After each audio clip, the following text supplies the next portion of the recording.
बिस्मिल्लाहिर्रहमानिर्रहीम। सही बुखारी हदीस नंबर 90। अबू मसूद अंसारी से रवायत करते हैं कि एक शख्स हज़म बिन अबी काब ने रसूलुल्लाह सल्लल्लाहु अलैहि वसल्लम की खिदमत में आकर अर्ज किया, या रसूलल्लाह, फलां शख्स मुआज़ बिन जबल लंबी नमाज पढ़ाते हैं, इसलिए मैं जमात की नमाज में शरीक नहीं हो सकता, क्योंकि मैं दिन भर ऊँट चराने की वजह से रात को थक कर चिकनाचूर हो जाता हूँ। तवील क़रात सुनने की ताकत नहीं रखता।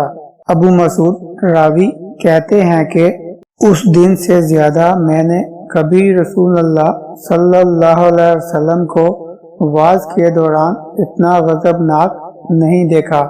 आप सल्लल्लाहु अलैहि वसल्लम ने फरमाया, ऐ लोगों, तुम ऐसी शिद्दत इख्तियार करके लोगों को दीन से नफरत दिलाने लगे हो। सुन लो, जो शख्स लोगों को नमाज पढ़ाए तो वो हल्की पढ़ाए, क्योंकि इनमें बीमार, कमजोर और हाजत वाले सभी किस्म के लोग होते हैं।